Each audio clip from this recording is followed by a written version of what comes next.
Hi friends, ഇന്ന് ഞാൻ ഉണ്ടാക്കാൻ പോകുന്നത് കേർഡ് റൈസ് ആണ്. അതായത് നമ്മുടെ തൈര് സാദം. അപ്പോൾ ഒത്തിരി പേര് കഴിച്ചിട്ടുള്ളതും അതുപോലെ കുറേ പേര് കഴിക്കാത്തതായിട്ടുള്ളൊരു റെസിപ്പി ആയിരിക്കും കേട്ടോ ഇത്.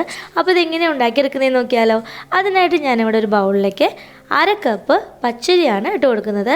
അപ്പോൾ ബസ്മതി റൈസ് വെച്ചിട്ട് ഉണ്ടാക്കുന്നതിനേക്കാൾ കൂടുതൽ ടേസ്റ്റ് ഇതുപോലെ പച്ചരി വെച്ചിട്ട് ഉണ്ടാക്കുന്നതാണ് കേട്ടോ. അപ്പോൾ ഞാനിവിടെ 1/2 കപ്പ് പച്ചരി എടുത്തൊരു ബൗളിലേക്ക് ഇട്ട് കൊടുത്തു. ഇനി ഇത് നല്ലതുപോലെ നമുക്ക് വെള്ളം ഒഴിച്ചൊന്ന് കഴുകിയെടുക്കണം. അപ്പോൾ ഞാനിത് കഴുകി വെള്ളം വാർത്തെടുക്കട്ടെ. അപ്പോൾ നമ്മൾ അരിയൊക്കെ കഴുകി ഇതാ വെള്ളമൊക്കെ വാർത്തെടുത്തിട്ടുണ്ട്. 2-3 പ്രാവശ്യം നന്നായി കഴുകിയിട്ട് വെള്ളം വാർത്തെടുക്കുക.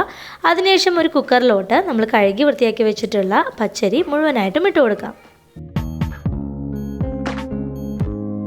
നമുക്ക് ഇതിലേക്ക് ഈ 1/2 കപ്പ് പച്ചരിയിലോട്ട് 1/4 കപ്പ് വെള്ളമാണ് ഞാൻ ആഡ് ചെയ്ത് കൊടുക്കുന്നത്.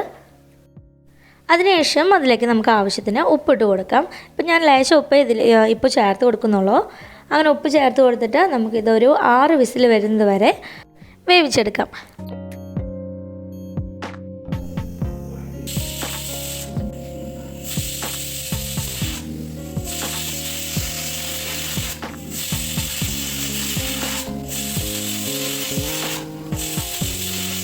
ഇപ്പോൾ 6 വിസിൽ വന്നു. ഇനി നമുക്ക് തീ ഓഫ് ചെയ്തിട്ട് അതിൻ്റെ പ്രഷർ പോകുന്നത് വരെ വെയിറ്റ് ചെയ്യാം.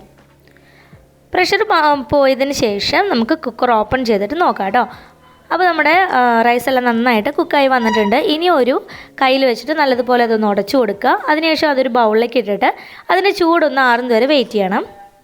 അങ്ങനെ നമ്മുടെ റൈസിൻ്റെ ചൂടെല്ലാം മാറിയിട്ടുണ്ട്.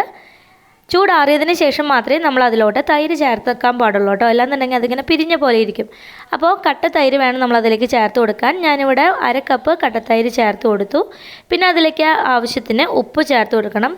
പിന്നെ വേണ്ടത് നല്ലൊരു ഫ്ലേവറിന് വേണ്ടിയിട്ട് മല്ലിയിലയാണ്. മല്ലിയില ചെറുതായിട്ട് കട്ട് ചെയ്തും പിന്നെ ഒരു 1/8 ടീസ്പൂൺ കായത്തിൻ്റെ പൊടിയും കൂടി ചേർത്ത് കൊടുത്ത് നന്നായി ഒന്ന് മിക്സ് ചെയ്ത് കൊടുക്കണം.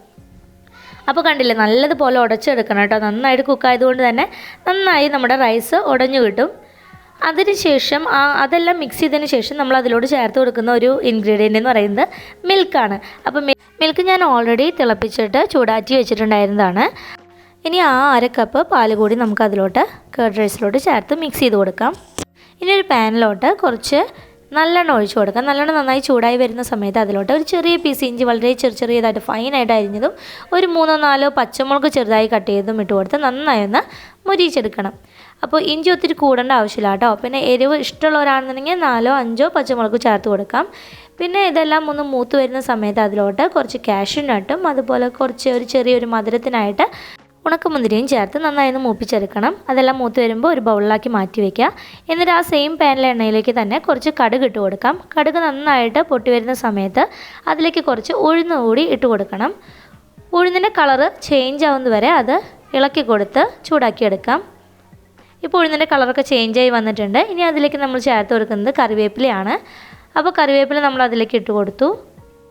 ഇനി ജസ്റ്റ് ഒന്ന് ഇളക്കി അതൊന്ന് മൂപ്പിച്ചെടുക്കുക. അതൊന്ന് മൂത്ത് വരുമ്പോൾ 2 വറ്റൽ മുളക് കൂടി നമുക്കതിലോട്ട് ചേർത്ത് കൊടുത്ത് മൂപ്പിച്ചെടുക്കാം കേട്ടോ. എല്ലാം ചേർത്ത് നന്നായി ഇളക്കി കൊടുക്കുക. എല്ലാം നന്നായി മൂത്ത് വരുമ്പോൾ അതിലേക്ക് നമ്മൾ ആദ്യം വറുത്ത് കോരി വെച്ചിട്ടുള്ള കാഷ്നട്ടും മുന്തിരിയും അതുപോലെ ഇഞ്ചിയും പച്ചമുളകും ഒക്കെ ഉണ്ടല്ലോ, അതുകൂടി ഇട്ടിട്ട് ഒന്നുകൂടി ഒന്ന് ചൂടാക്കി എടുക്കണം. ഇപ്പോൾ എല്ലാം നമ്മുടെ ആ ഒരു താളിപ്പ് നന്നായിട്ട് ചൂടായി വന്നിട്ടുണ്ട്, മൂത്ത് വന്നിട്ടുണ്ട്. ഇനി തീ ഓഫ് ചെയ്തതിന് ശേഷം കുറച്ച് ഒരു 1-2 നുള്ള് കായത്തിൻ്റെ പൊടി ചേർത്ത് ഒന്നുകൂടി നന്നായി മിക്സ് ചെയ്ത് കൊടുക്കുക. അപ്പോൾ നല്ലൊരു ഫ്ലേവർ കിട്ടും നമുക്ക് നമ്മുടെ കേർഡ് റൈസിന്. ഇനി നമുക്ക് ഈ ഒരു താളിപ്പ് നമ്മുടെ കേർഡ് റൈസിൻ്റെ മുകളിലേക്ക് ഇട്ട് കൊടുക്കാം. അപ്പോൾ ഇത്രയേ ഉള്ളൂ. ഈ ഒരു കേർഡ് റൈസ് എന്ന് പറയുന്നത് നല്ല ടേസ്റ്റിയാണ്, നല്ല എളുപ്പമാണ് ഉണ്ടാക്കിയെടുക്കാനായിട്ട്. അപ്പോൾ ഇതുവരെ ഉണ്ടാക്കി നോക്കാത്തവരുണ്ടെങ്കിൽ ഒന്ന് ഉണ്ടാക്കി നോക്കിക്കോളൂ കേട്ടോ. ഈ ഒരു കേർഡ് റൈസിൻ്റെ കൂടെ എനിക്ക് കഴിക്കാനായിട്ട് കൂടുതൽ ഇഷ്ടപ്പെട്ടത് പപ്പടവും അതുപോലെ ഒരു ചെറിയ പീസ് നാരങ്ങാച്ചാറുമാണ്. നല്ല ടേസ്റ്റി ആയിരുന്നു ഇത് കൂടെ കഴിക്കാനായിട്ട്. അപ്പോൾ ഇത് ചെറിയൊരു തണവോട് കൂടിയിട്ടാണ് പലരും കഴിക്കുന്നത് കണ്ടിട്ടുള്ളത്. എങ്കിലും ചൂടോട് കഴിക്കാൻ താല്പര്യമുള്ളവരാണെന്നുണ്ടെങ്കിൽ ഇതുപോലെ റെഡിയാക്കിയതിന് ശേഷം കുറച്ച് വെള്ളം ഒഴിച്ചൊന്ന് ചൂടാക്കി എടുത്താൽ മതി കേട്ടോ. അപ്പോൾ നമുക്ക് വീഡിയോ ഇഷ്ടമാവുകയാണെങ്കിൽ ലൈക്ക് ചെയ്യുക. താങ്ക്